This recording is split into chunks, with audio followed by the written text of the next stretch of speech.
sudah menjalani 3 modul. Sekarang kita sudah menginjak ke modul yang keempat. Modul yang keempat adalah tentang perlindungan anak. Karena kita tahu sendiri di luar sana banyak anak-anak yang kasarnya mengalami kekerasan, terlantarkan. Tahu terlantarkan tidak direken, tidak direken sama orang tuanya. Tapi kalau buat senang, kalau sudah jadi anak ditelantarkan ya. Itu. Di sini kita akan membahas lebih rinci tentang itu. Ya, yang pertama Ibu. Di sini saya punya cerita. Ya. Sedikit gambaran lah seperti pertemuan-pertemuan yang dulu ada video, ada cerita, ada tulisan. Nah sekarang ini Ibu mau baca sendiri atau saya bacakan? Saya bacakan ya, disimak baik-baik. Nanti saya tanya apa yang bisa diambil dari kejadian ini ya.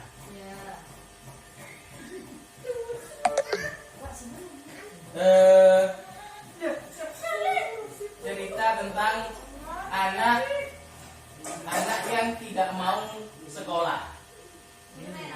Kisah ini bercerita tentang seorang anak kelas 1 SD yang tidak mau berangkat ke sekolah. Dia bernama Nina, anak dari Ibu Eda.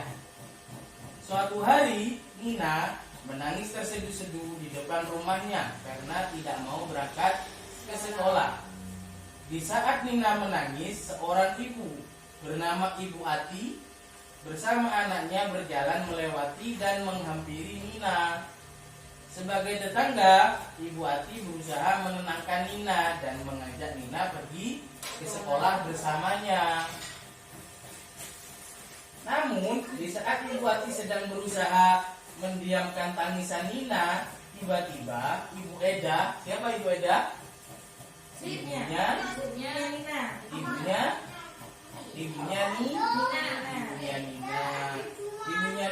Ibu Eda keluar dari rumahnya dengan wajah marah-marah. Ibu Eda memang tampaknya tidak terima dengan sikap Ibu Ati.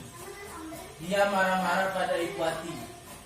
Ibu Eda menganggap perbuatan Ibu Ati tersebut telah ikut campur dalam urusan keluarganya. Sebuah kata yang pedas meluncur dari mulut Ibu Eda.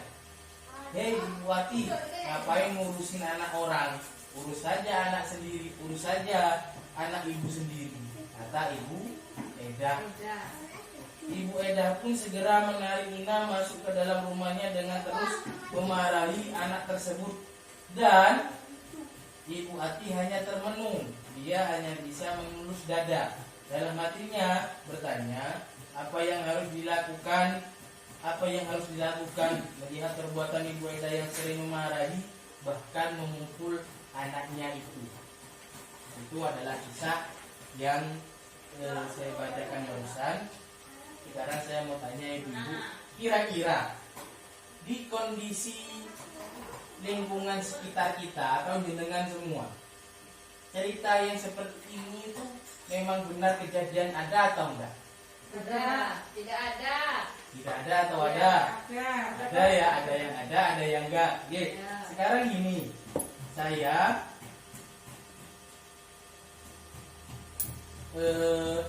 ingin jenengan menceritakan pengalaman tersebut kalau memang benar-benar ada di sekitar lingkungan jenengan.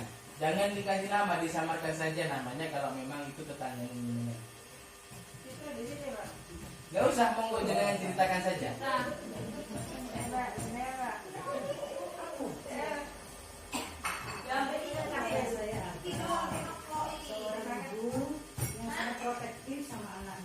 Protektif berarti sangat menjaga Tujuannya dia menjaga, tapi caranya keliru. Menurut Ibu caranya keliru. Karena dia terlalu keras sama anak. Seharusnya anak kan nggak harus dikerasin. Ada dengan cara-cara tersendiri. Dengan cara lebih dekat sama anak. Seperti yang sudah dipelajari dulu, bermain dengan anak, tertawa bersama dengan anak, bukan dengan cara dikeras. Si anak bukan malah menunggu tapi takut. Akhirnya dia kerasan dengan orang, bukan dengan orang tua sendiri.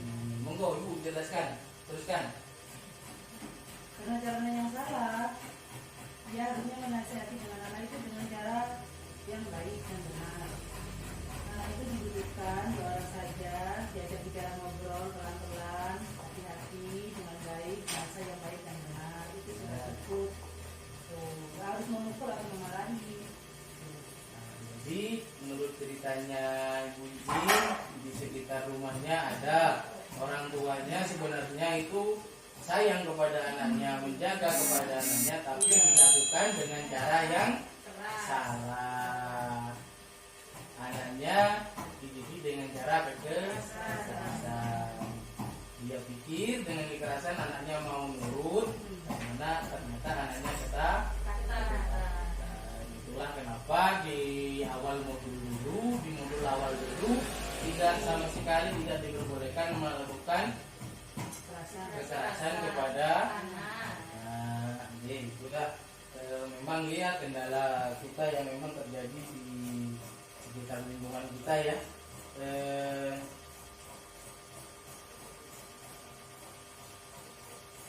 Sekarang saya mau tanya, jawabannya sampean tulis di sana ya. Nanti kita tanggapi bareng-bareng ya. Jika memang ada kasus seperti Nina, kira-kira apa yang ibu-ibu lakukan? Jika memang ada kasus seperti Nina itu ada, benar-benar ada, kira-kira apa yang ibu lakukan sebagai orang tua?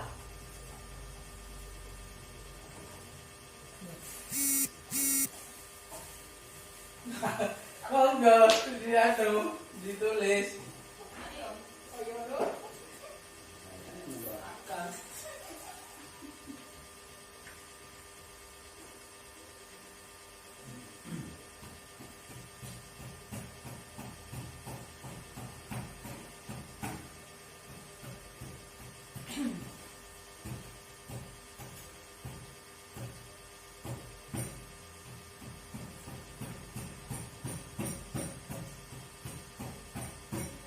Ampun, kalau sudah ini dikasihkan.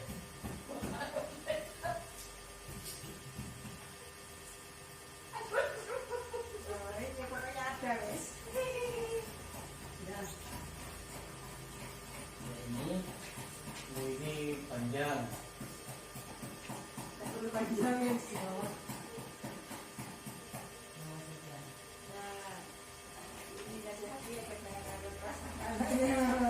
Punya ibu, punya sih.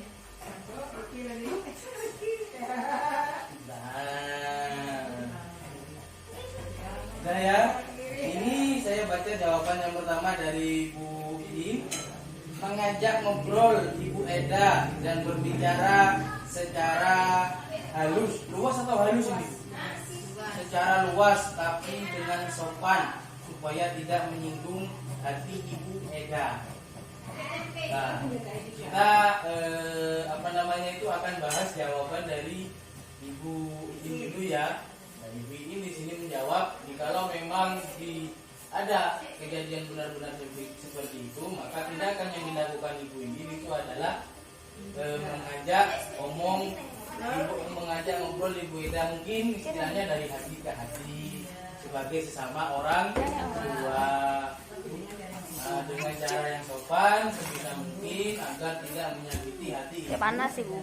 Cara di cerita tadi Ibu Eda adalah orang yang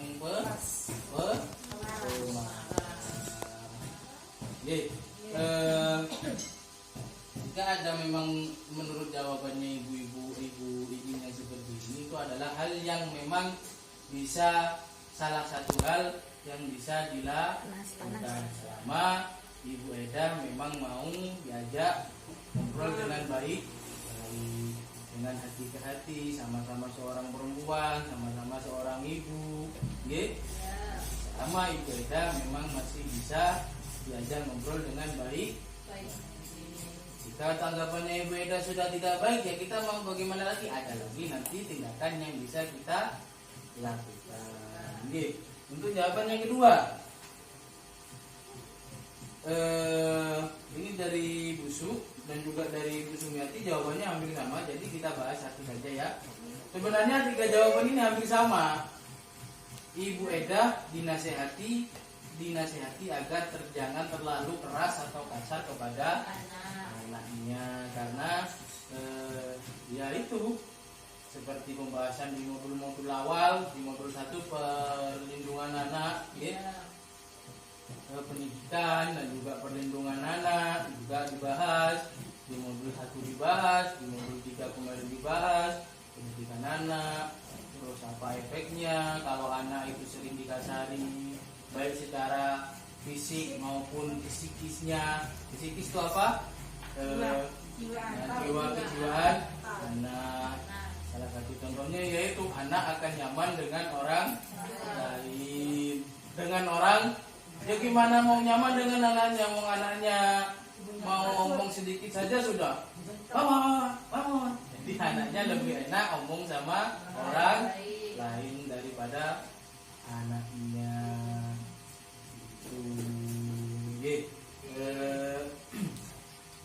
Jadi kalau memang ada kejadian seperti itu beneran sungguhan di sekitar kita sesuai dengan yang didiskusikan tadi, ibu menjawab dinasihati dengan baik, diajak bicara dari hati ke hati, sebagai sesama seorang ibu juga sebagai sesama seorang perempuan.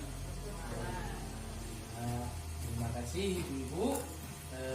Itu pembahasan pada pertemuan kali ini. Terima kasih. Kita akan bertemu di kesempatan atau di sesi yang selanjutnya. Yeah.